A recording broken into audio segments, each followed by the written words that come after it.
Central California's free speech talk radio program, Keeping It Real with Dr. Gene Kennedy, presents Homelessness in College. This episode was originally aired in full on October 4th, 2011, and all parties involved gave consent for their voices and stories to be used prior to our interview.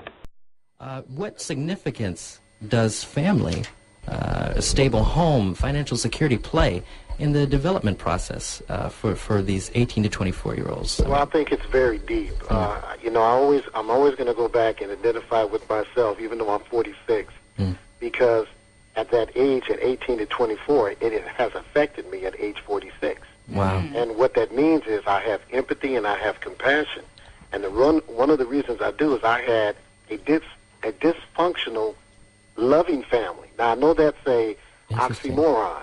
Dysfunctional, loving family. I had a family that loved me, that was stable in their minds, but didn't have a lot of resources and had a lot of problems structurally. So within that structure, I really didn't know, and a lot of kids don't know where to go. They know their families love them, but what do you do with that love if there's no knowledge and no wisdom? There's no income. If parents don't know how to, we say on the street, how do you hustle? Yes. How do you hustle? How do you have 2 or 3 strands of employment? A lot of young families don't do that because babies are having babies. So you have 2 or 3 generations in the household, and you're stuck. And psychologically, again, there's a lot of frustration with these young people, and they end up going on drugs, gang banging, and saying, I got to do what I have to do. College is not for me. And I have a brother. That's what he said. College is not for me. And the system doesn't care about me. And if the system doesn't care about me, why should I try? So psychologically, again, I think family structure plays a big role. Yeah. What about those? And now let's talk about the families that are very sound. The young people are very sound, and they have money. Well, what happens to them when they get in school? They don't become homeless. They become some of the people that have no compassion. And they say, I got it, how come you didn't? Exactly. And so now you're developing leaders that are heartless. Absolutely. So if you have all these different composites of students and young people that are looking at each other, and I really believe that's how racism and biasness develop, because there's not an even playing field. So I don't know if that answers your question, but that's a very deep question that you asked. Of course. It's all plays a role. You know, we're kind of fighting against each other, even within the same education system. We're all going after the same goal. Absolutely. But you got this thing of keeping others down just with indirect personality cues alone. I'm curious to know what a person goes through psychologically once they lose their home of residence, a student. And I'm going to come back again. Yeah. And I'm going to. I loved your question when we talked about this earlier. I got so excited. Wonderful. Because one of the things that young people feel is a feeling of failure. Yes. And self-doubt and despair and hopelessness. And they ask themselves, I guess I wasn't who my mother and my dad said I was going to be. And so when you lose residence, I always say, and I tell my younger siblings and all my family members, it causes I would say, a little bit of mental illness. Yes. Because I've been there. And when you don't know where you're going to go, and people are telling you, here it is. There's college, go enroll. Here's a job, go get it. And you don't know how to go get it because you're homeless. What are you going to do? And especially when you don't have family and they need help too. Yes. Now you have to look at your car. But what if you don't have a car to sleep in?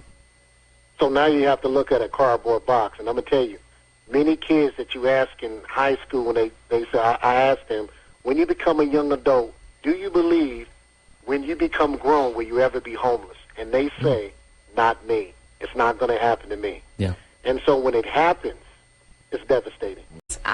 Again, I don't think that society understands homelessness. No. They don't have a proper definition of what homelessness is and who is homeless and what that looks like. There are a lot of stereotypical ideas, but I don't think that they're understanding how close it is around us. That's right.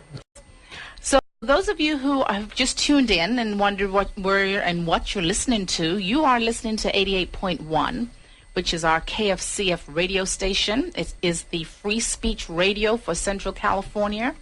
And you're listening to the show that's called Keeping It Real with Dr. Jean Kennedy and with my crew this evening. And we are talking about students and homelessness, trying to get a feel for what does that really mean? What does homelessness look like? What does it feel like?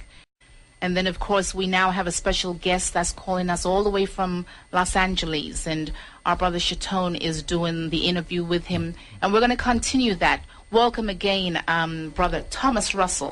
Yes, Thomas, one of the questions I was about to ask you, as I think it's a very important one, what must a student decide in their own mind to conclude that despite being homeless, they will still continue to pursue an education? Because in my mind, a person would give up on education when they become homeless and go for, immediate relief, financial, try to find a job, 2 jobs, 3, and try to make that their main priority. So what goes on in a person's mind when they say, no, I'm going to stay in school? Well, first of all, that's a special individual. Know that that's a special individual. Most people are not going to think like that. Most people are going to think food, water, and shelter. Right. Survival education is probably the last on the totem pole. But again, there are certain people I know, including myself, that have gone through that. And it's a self-will thing. You have to have some substance inside you through mentorship. Mentorship is so important because there are people that came before me that were exceptionally strong. And they deposited some things in me, including my mother, including my grandmother, that told me never to give up on your dreams. Now, when you look at dreams, you have to break that down because dreams may be, I want to be successful, and I need to eat, and I need to drive a car. I need to do the necessity thing. So when you say education, most, I would say young people don't equate education with the vital needs of like food, water, and shelter. Right. Some of the people that I knew did. I did. And that's because I drove through the neighborhoods and I said, I want to live like that. And you know what? I want to eat like that. And I would see people out on the restaurants and they were having meals, and I just wondered how did they do it. And so you have to be an inquisitive person, first of all, and you have to be a very strong-willed person. And I'm going to have to say this, you have to get on your knees. Yes. You have to get on your knees. And whatever faith, religion that you are, that's one of the things that our young kids are missing. And those kids that do have that, they seem to be more resilient to doing what they have to do and obtaining their vision, if that makes sense. It makes perfect sense. And as you're talking, I can't help thinking of the Maslow hierarchy of needs. Absolutely. We have that. We're working towards that, and it's that self-actualization. But today, what does self-actualization look like? Absolutely. I think that's the defining moment at this point. And you're so right about having some type of faith, whatever that is, whoever it is that they would choose to look at. In other words, you have to look out of yourself to be able to move forward in having some sense of hope. So this is where I see faith communities being able to come in and help and support and help with this self-actualization. Absolutely. And I think finally, you have to have a place of solitude within yourself, and physically as well as emotionally. You have to plan, even when you're in high school, and say, I don't plan having hard times, but hard times may come. What is that one place I can take myself and actually accomplish and complete these goals and objectives that I've set out for myself? And that has to do with mentorship. Sometimes you have to teach people how to look at things, and you have to teach people how to critically look at things in order for them to be successful. What I found online is very interesting. There's actually a lot surrounding this subject. Without proper education or degree, unaccompanied youth find themselves contributing to unemployment rates in America. Unaccompanied youth face access barriers to education, keeping many of them from completing both high school and post-secondary education. Such barriers include school attendance policies, credit accrual, legal guardianship requirements, residency requirements, proper records, and lack of transportation. Those who find jobs often don't make livable wages. Society will eventually feel the additional effects of the uneducated and unemployed youth. And listen to this, youth who are out of school and out of work are not acquiring the knowledge and skills needed to replace the skilled, educated, experienced adult workers who will be retiring in the coming decade. Absolutely. Yes. I am not college material, have never been college material. You know, I love documentaries, I love to read, I consume information, but I'm just not, you know, diligent. I'm not disciplined when it comes to homework. You tell me to read this book. If it's not a book I'm interested in, I don't read it. Yeah. You know? So I think it is very important that I understand that the subject is homelessness of college students. But perhaps we could also just talk a little or give recognition to the fact that sometimes, especially if you're in the position of not being able to buy your books, not being able to concentrate because you're hungry, it might be better to leave, get a job for a couple of years.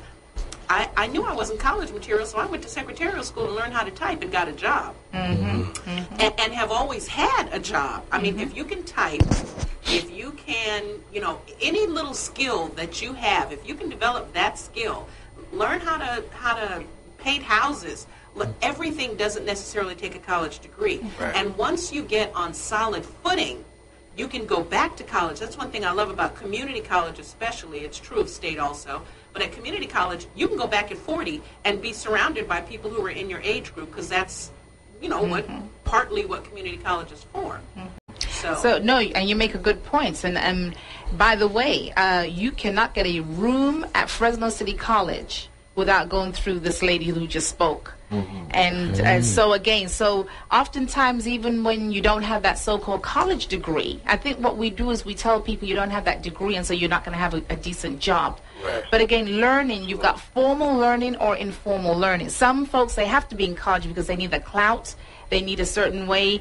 I noticed people treating me different when I got my doctorate degree and when I didn't have it. And I'm the same person. I wore the same clothes, I ate the same food, I lived in the same place, but there was something about, she has a doctorate degree. Didn't make me any way different, but it opened up a few doors until some folks realized that, well, she's the same as she was when she had her master's degree, you know, but my stuff smells like everybody else, you know. I mean, I walk the same way, but I know also that too much that is given, much is required. And so it has also opened up some doors of opportunities that I can say something and say it with the authority because I've done the research and it's there.